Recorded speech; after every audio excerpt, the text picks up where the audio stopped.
செய்தியாளர் கணபதி இணைந்திருக்கிறார், அவரிடம் பேசலாம். கணபதி, நேபாளம் நாட்டை பொறுத்த வரைக்கும் தற்போது அந்த சமூக வலைதளத்திற்கான தடை அது மட்டும் இவ்வளவு பெரிய போராட்டத்திற்கு காரணம் இல்லை, அங்கு வேலையின்மை பிரச்சனை ஏற்கனவே இருக்கிறது அப்படிங்கிற ஒரு விஷயமும் முன்வைக்கப்படுது. அது குறித்த விவரம் இருக்கா கணபதி?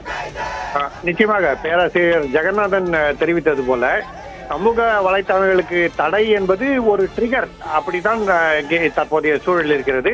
அதற்கு முன்பே அரசு மீது கடுமையான அதிருப்தி இருந்தது. அதற்கு காரணம் அரசியல்வாதிகள் ஊழலிலே திளைக்கிறார்கள், அரசியல்வாதிகளின் குடும்பத்தைச் சேர்ந்தவர்கள் சொகுசு வாழ்க்கை வாழ்கிறார்கள். அதே சமயத்திலே சாதாரண மக்கள் மிகவும் கடினமான சூழல்களை எதிர்கொள்ள வேண்டியதாக இருக்கிறது. மாணவர்களுக்கு வேலை வாய்ப்பு இல்லை, அவர்களுக்கு வாழ்வாதாரத்துக்குமே கேள்விக்குறியாகும் சூழல் ஏற்படுகிறது, வாழ்வாதாரத்துக்கான வாய்ப்புகள் இல்லை. இப்படி பல்வேறு பிரச்சனைகள் இருப்பதன் காரணமாகத்தான் அந்த அதிருப்தியின் வெளிப்பாடுதான் இப்படி சமூக வலைத்தளங்களுக்கு விதிக்கப்பட்ட தடைக்கு எதிரான போராட்டமாக மாறி இருக்கிறது. 20 பேர் உயிரிழந்திருக்கிறார்கள், 400க்கும் மேற்பட்டோர் காயமடைந்திருக்கிறார்கள். இருந்தாலும் இளைஞர்கள் தங்களுடைய போராட்டத்தை நிறுத்தவில்லை. காவல்துறையினர் மற்றும் பாதுகாப்பு படையினர் துப்பாக்கிச்சூடு, கண்ணீர் குண்டு, புகை குண்டு வீச்சு, தடியடி என்று என்ன நடவடிக்கை எடுத்த போதிலும் இன்னும் போராட்டம் அடங்கிய பாடில்லை. இதனாலேயே எந்த அளவுக்கு அங்கு இளைஞர்கள் அதிர்ச்சியில் இருக்கிறார்கள், எந்த அளவு கோபத்துடன் இருக்கிறார்கள் என்பது மிகவும் தெளிவாகிறது. ஆனந்தி, எத்தனை ஆண்டுகளாக அங்க இது போன்ற பிரச்சனைகள் நிலவிக்கிட்டு இருக்கு? ஏன்னா இப்பதான் அது பெரிய பூதாகரமாக உலகம் பார்க்கும் அளவுக்கு ஒரு பெரிய போராட்டமாகவும் வன்முறையாகவும் வெடிச்சிருக்கு. எத்தனை ஆண்டு காலமாக அங்க வேலையின்மை பிரச்சனை இருக்கிறது? கடந்த பல ஆண்டுகளாகவே இது போன்ற பிரச்சனைகள் இருந்து வருகிறது. நேபாள நாட்டை சேர்ந்தவர்கள் கல்விக்காகவும் வேலை வாய்ப்புகளுக்காகவும் இந்தியாவுக்கும் வருகிறார்கள், வேறு பல நாடுகளுக்கும் செல்கிறார்கள். ஏனென்றால் அதெல்லாம் அந்த நாட்டிலே உருவாக்கப்படவே இல்லை. மன்னராட்சி முடிந்து அங்கு மக்களாட்சி நடைபெற்றுக் கொண்டிருந்தாலும் எந்த விதமான வளர்ச்சி திட்டங்கள் இல்லை, வேலை வாய்ப்புகள் இல்லை, தொழிற்சாலைகள் இல்லை என்கிற குறை இருந்து கொண்டே இருக்கிறது. அது தவிர அரசியல் சூழலும் அவ்வப்போது அரசுகள் கவிழும் நிலை ஏற்படுகிறது, ஸ்திரத்தன்மை இல்லாமல் இருக்கிறது. இதனால் தான் அங்கு மக்கள் மிகவும் அதிருப்தியில் இருக்கிறார்கள்.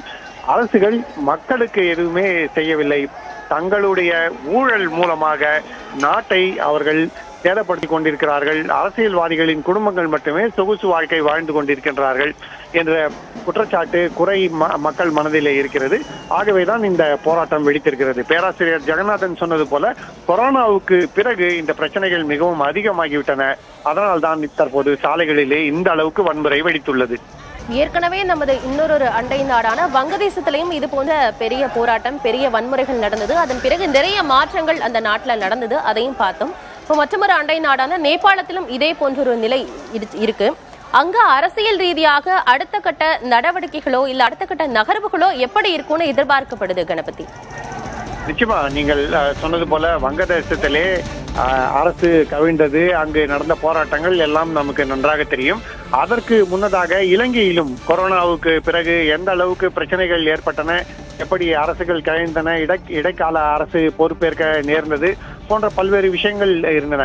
அதாவது இது நேபாளத்தில் மட்டுமல்லாமல் வங்கதேசத்தில் மட்டுமல்லாமல் இலங்கை, ஆப்கானிஸ்தான், பாகிஸ்தான் போன்ற நாடுகளிலும் பிரச்சனை இருக்கிறது. இந்தியாவின் அண்டை நாடுகளிலுமே இது போன்ற பிரச்சனைகள் இருந்து கொண்டுதான் இருக்கிறது. நம்ம தொடர்ந்து பேசுவோம் கணபதி. இது குறித்து பேசுவதற்காக ஓய்வு பெற்ற ஐநா அதிகாரி திரு கண்ணன் இணைப்பில் இருக்கிறார். சார் வணக்கம். வணக்கங்கம்மா. சார், நேபாள நாட்டுல நடந்துட்டு இருக்கக்கூடிய இந்த போராட்டம், வன்முறை, அதை எப்படி பாக்குறீங்க? முதற்கட்டமா பொருளாதார சீர்குலைவனுடைய வெளிப்பாடுமா இது? அந்த அரசுகள் சரியான நிர்வாகம் செய்யவில்லை. அதாவது இன்னைக்கு தொண்டு உள்ளம் கொண்டவர்கள் ஆட்சிக்கு வருவதில்லை. அங்க பெரிய வேலையின்மை இருக்கு, வேலையில்லா திண்டாட்டம் பெரிய அளவில் இருக்கு. இந்தியா இல்லைன்னா அவர்கள் எல்லாம் எங்க போய் பிழைப்பாங்கன்னு தெரியாது. ஒரு நாளைக்கு கிட்டத்தட்ட ஒரு 2000 நேபாளி நேபாள நாட்டை விட்டு பொருளாதார ஏற்றத்திற்காக அந்த நாட்டை விட்டு வெளியேறுவது என்பது நடந்து கொண்டிருக்கிறது.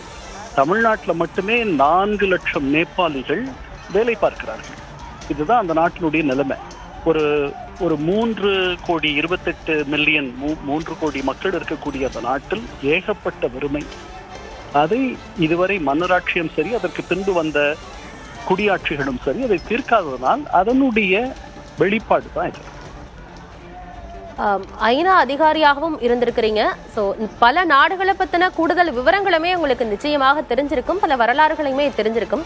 இப்போ நேபாள நாட்டில் நடந்துட்டு இருக்கிற விஷயத்த அரசு எப்படி கையாண்டிருக்கணும் அப்படின்னு நினைக்கிறீங்க? இதன் பிறகு அங்க இருக்க அரசியல் நகர்வு எப்படி இருக்கும்?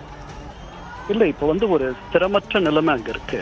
அவர்கள் எடுத்த முதல்ல அவர்கள் எதிர்ப்ப இருக்கணும், அதை வந்து பூமிக்கு கீழே அனுப்பணும்ன்ற மாதிரி இந்த சமூக வலைத்தளங்களை அவர்கள் மூடிவிட்டார்கள்.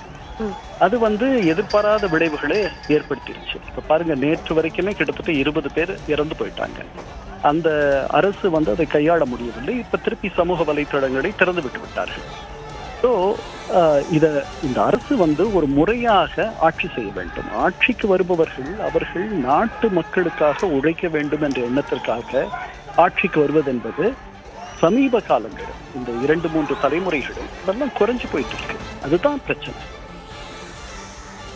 அண்டை நாடான வங்கதேசத்திலையும் இது போன்ற பிரச்சனைகள் நடந்திருக்கு, இலங்கையிலையும் இது போன்ற பிரச்சனைகள் இருக்கு. பாகிஸ்தானை பொறுத்த வரைக்கும் அங்கேயுமே பொருளாதார ஸ்திரத்தன்மை தான் இருந்துட்டு இருக்கு. இப்ப இந்தியா வந்து இந்த விஷயத்தை எப்படி பார்க்க வேண்டியிருக்கு? இந்தியா எப்படி அணுகணும் இந்த விஷயத்தை? நாம ரொம்ப கவனமா அணுகணும். நாம ரொம்ப அதிகமாக வெளியில் தெரிந்து தலையீடெல்லாம் பண்ண முடியாது. நாம இதை கவனமா பார்க்கணும். எந்த அரசு வந்தாலும் அது நம்முடைய நட்பு அரசாக இருக்க வேண்டும். ஏற்கனவே அவங்க வந்து சீனர்களோட நிறைய உறவு பாராட்டுறாங்க. நாம இதற்கு முன்னாடி நேபாள் மேல 2 பொருளாதார தடைகளை விதிச்சோம். அதுல நமக்கு நிறைய நல்லெண்ணத்தை அவர்கள் மத்தியில நம்ம இழந்துட்டோம். இதெல்லாம் முன்னாடி நடந்தது. அதனால நேபாள் நமக்கு அண்டை நாட்டு, நம்மோடு பண்பாடு ரீதியாக மத ரீதியாக மிகவும் நெருக்கமான ஒரு நாடு. அதை விட ஒரு பெரிய நெருக்கமான நாடு இந்த தென்னாசியாவில் நமக்கு இருக்கிறதா நான் நினைக்கல. அதனால அதை வந்து நம்முடைய நட்பு நாடாகவே நாம் பார்க்க வேண்டும். இப்ப எடுக்கிற எந்த முடிவும் பின்பு வரக்கூடிய அரசை நாம் பகைத்துக் கொள்ளக்கூடிய வகையில் இருக்கக்கூடாது. இணைப்பில் வந்து உங்களுடைய கருத்துக்களை பகிர்ந்து கொண்டமைக்கு நன்றி திரு கண்ணன்.